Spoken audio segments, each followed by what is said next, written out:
Welcome back to another class on the treasures of Mishnayot.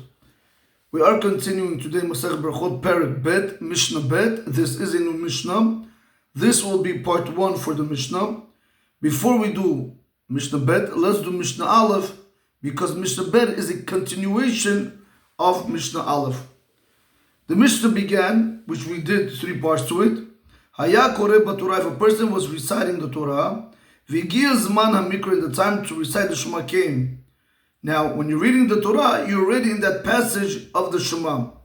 Im kiven libo, if you had kavanah, if you thought about to fulfill your obligation with the reading of the Shema from the Sefer Torah, that it should help you to fulfill your obligation for the morning Shema, we're going to tell you, Yatza, you fulfill your obligation. V'im lav, if you did not have kavanah, if you didn't think about fulfilling your obligation, Lo yatza, you don't fulfill your obligation. Now, this is the next few lines, so this is exactly what we want to go ahead and focus in. We spoke about in part 3 of the Shi'ur for Perek Bet Mishnah Aleph, we had in between the chapters, and we had in between the blessings. We had in the middle of the Berachot of the Shema, and we had in the middle of the Kriyat Shema itself. We had different laws. So we said like this: Beperakim shoel mipnei hakavod umeishiv. That when you are in between the chapters, you are allowed to go ahead and inquire about a person's well-being, if he's an honorable person, and you are allowed to answer because of honor. Ube'emtza, but if you are in the middle of the paragraph or in the middle of the berachot, shoel mipnei yiru umeishiv, you are allowed to go ahead and ask of a person that you are afraid of, how is he doing? And if he asks you how you're doing, you're allowed to reply. Rabbi Meir, these are the words of Rabbi Meir. We saw that according to Rabbi Meir, that when it comes between the Perakim, you are only allowed to ask about a person who's an honorable person, and you are only allowed to reply back to an honorable person. According to Rabbi Meir, the rule is very simple. Whoever I'm allowed to ask about their well-being, I am allowed to answer back to them when they ask me about my well-being. So when it's in between the paragraphs of Shema, or in between the berachot of Shema, if he's an honorable person, like we saw, father or rabbi, or if somebody is greater than the person in Torah, you're allowed to ask him how is he doing, and if he asks you how are you doing, you're allowed to reply. Same concept by be'emtza. If you're in the middle of Shema, or if you are in the middle of the berachot of Shema, you're allowed to go ahead and ask a person about one that you are afraid that he can actually punish you. And we said over there, just the same rule that we said before. Whoever I'm allowed to ask about their well-being, I'm allowed to reply back to their well-being. So according to Rabbi Meir, it's very simple. If you are afraid of him, you are allowed to ask about his well-being. And if he asks you about your well-being, even though you are in the middle of the berachot or in the middle of the Shema itself, you are allowed to go ahead back and reply back to him. These were the words of Rabbi Meir. Rabbi Yehuda had a different twist to he agreed with him, but he also disagreed with him. Rabbi Yehuda said, Be'emtza shoel mipnei hayira umeshiv mipnei hakavod. Rabbi Yehuda learned that when you are in the middle of the Kriyat Shema, or if you are in the middle of the berachot of Kriyat Shema, you're allowed to go ahead and ask the person about his well-being if you are afraid that this person can hurt you or can harm you. And who are you allowed to reply? He said an honorable person, like your father or your rabbi or somebody who's greater than you in Torah. Beperakim, what happens if you are in between the chapters?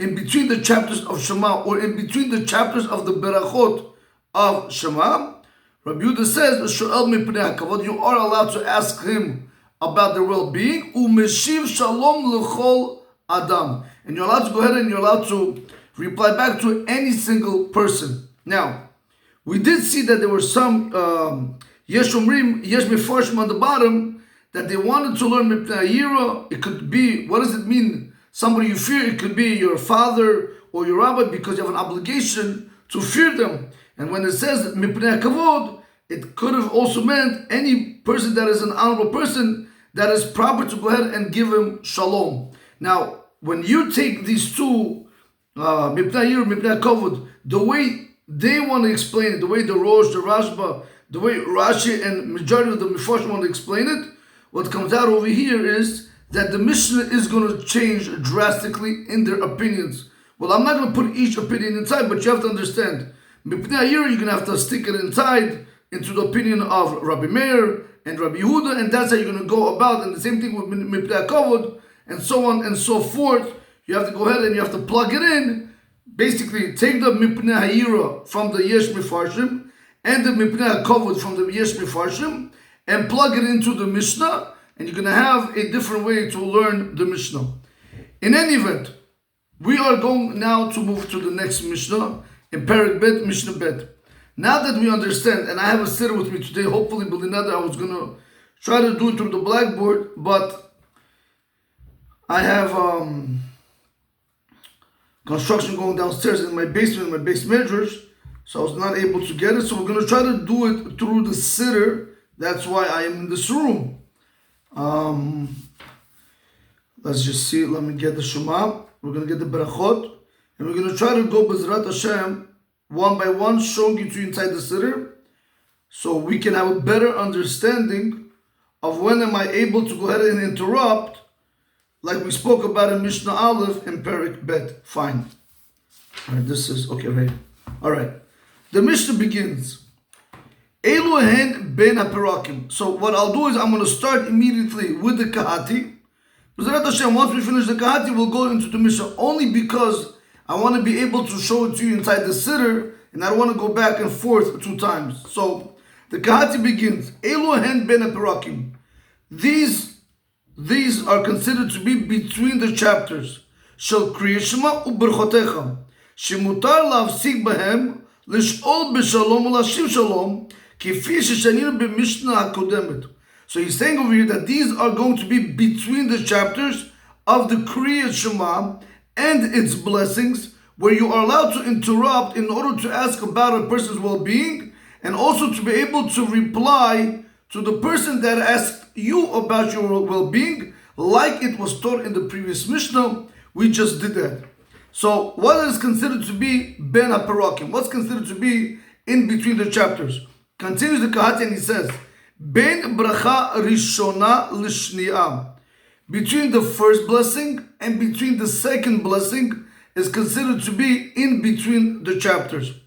So the Kahati says, Ben bracha rishona l'shniya shilifnei kriya shema, between the first blessing and the second blessing before the reciting of the Shema, dahainu, which means to say, b'shacharit, when you're dealing with the morning Shema and the morning blessing, la'achar shemisayem berkat yoter ha'me'orot, after you finish the blessing of yoter ha'me'orot, ulifnei shematchil bracha ahava, and before you begin the blessing of ahava. Now, let me just do something 1 second so I don't lose my place.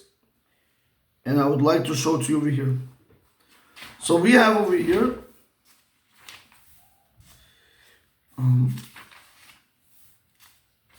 right over here. Right, we have over here Baruch Atah Hashem Yotzer HaMe'orot, and then we begin, they have Ahava, but we begin Ahavat Olam. Now, between these paragraphs over here, you're going to go ahead and you're going to be able to ask a person about his well-being if he's honorable. I'm going to stick with the Mishnah. I'm not going to put the other interpretations also, okay? And again, there's also Rabbi Meir and Rabbi Yehuda. It's just, I'm going to try to keep it simple, but you have to take their opinions and you have to add it into here. So basically, this is considered to be between the parakim, between the bracha of Yotzer HaMe'orot and the bracha of Ahavat Olam. Continues the Kahati and he says, U'be'arvit, what happens when you're dealing with the evening Shema? La'achar shemisayem, after you conclude the blessing of Baruch HaMa'ariv Aravim, U'lefnei, and before shematchil birkat Ahavat Olam. So let's go to Arvit right now.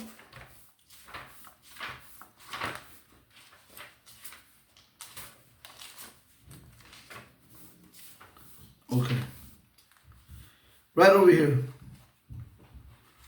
Right, so we have over here the blessing of Baruch Atah Hashem HaMa'ariv Aravim. after we said this blessing, before we begin the blessing of Ahavat Olam, between these two, between the ending blessing and between the beginning blessing in Arvit before Shema, this is considered to be between the paragraphs. Now we continue to the Shema itself. Ben Shniya Lishma, between the second blessing of the Berachot of Shema and the Shema itself is also considered to be in between the paragraphs. So he says, B'shacharit, in the morning, Acharei Baruch HaBocher B'Moiso Ba'ahava.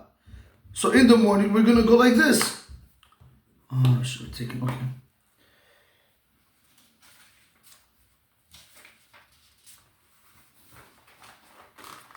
When we're going to say, Baruch Ata Hashem HaBocher Ba'amo Yisrael Ba'ahava, before you even begin Shema, it's considered to be in between the paragraphs. Again, if it's in between the paragraphs, you're going to have to apply. Actually, you could just apply Rabbi Yehuda's case, because Rabbi Yehuda, the halach is like Rabbi Yehuda. You can make it easier. Go with Rabbi Yehuda's case. Over here, you're going to go ahead and you're going to be able to ask about a person's well-being and respond to a person's well-being according to the way Rabbi Yehuda wanted to learn. Now, continues the Kahatz and he says, Ube'aravit, when you're dealing with the evening Shema, when is it considered to be in between the paragraphs? Ube'aravit acharei Baruch Ohevet Amo Yisrael lifnei hatchalat Shema Yisrael. Same concept.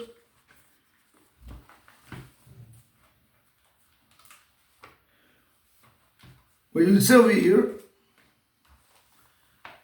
Baruch Ata Hashem Ohev et Amo Yisrael. Before you begin Shema Yisrael, the ending blessing over here, before beginning the beginning Shema over here, in between them is considered to be in between the paragraphs. Continues the Kahati and he says, Uben Shema levayim shemoa. Now, another case you have where you could have in between the paragraphs, between Shema Yisrael, Hashem Elokeinu Hashem Echad, ve'ahavta et Hashem Elokecha, and between ve'hayim shemoa. So he says, כשמסיים וכתבתם על מזוזו ביתך ובשעריך, when you're going to conclude saying וכתבתם על מזוזו ביתך ובשעריך, לפני שמתחיל והיה עם שמוע, before you begin והיה עם שמוע. So what is considered to be between the paragraphs in the Shema itself? Shema Yisrael Hashem Elokeinu Hashem Echad, Baruch Shem Kavod, you all have to say, ואהבת את Hashem Elokecha, you have to say. When you get to וכתבתם על מזוזו ביתך ובשעריך, before you begin V'haya im Shemoa, this is considered to be in between the paragraph.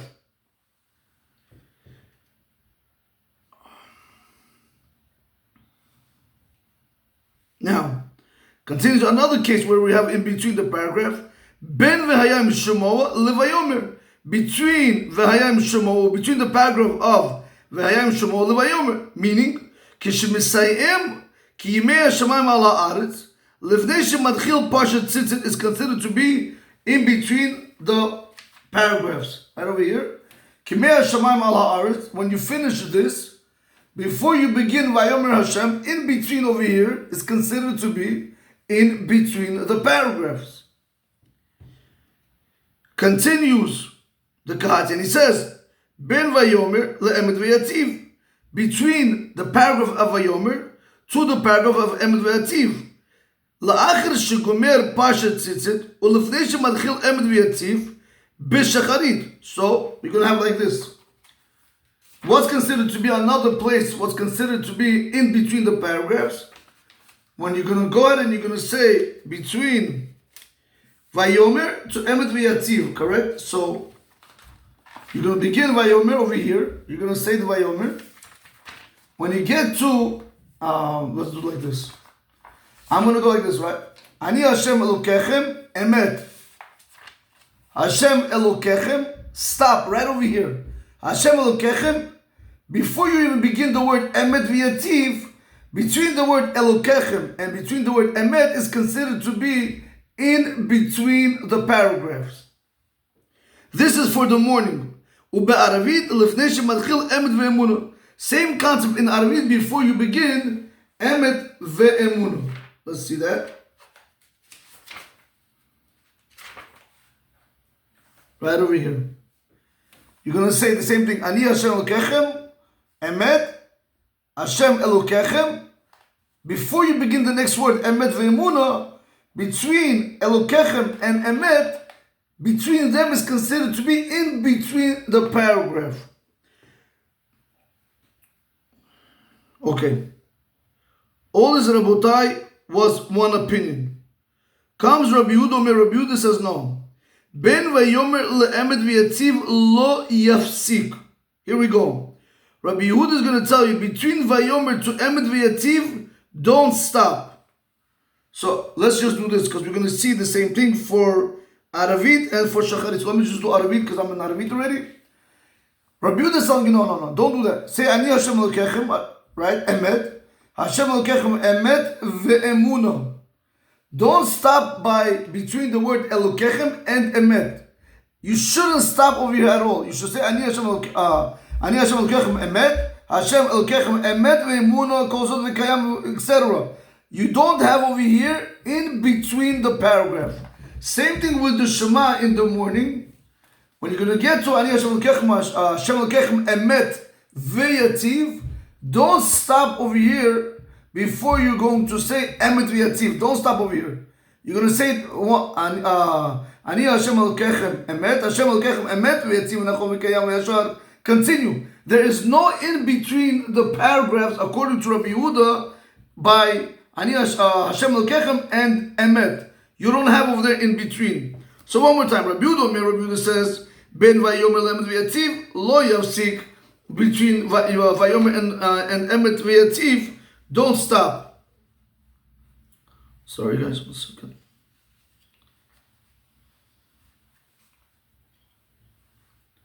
Oh, that's better. One more time. Rabbi Yehuda says, Ben Vayomer Emet V'Yatziv lo yafsik. Between the paragraph Vayomer and Emet V'Yatziv, don't stop. So he says, the Kahati explains, Ben Ani Hashem Elokechem le'emet lo yafsik klal. Between Ani Hashem Elokechem, what I just showed you, and emet, don't stop at all.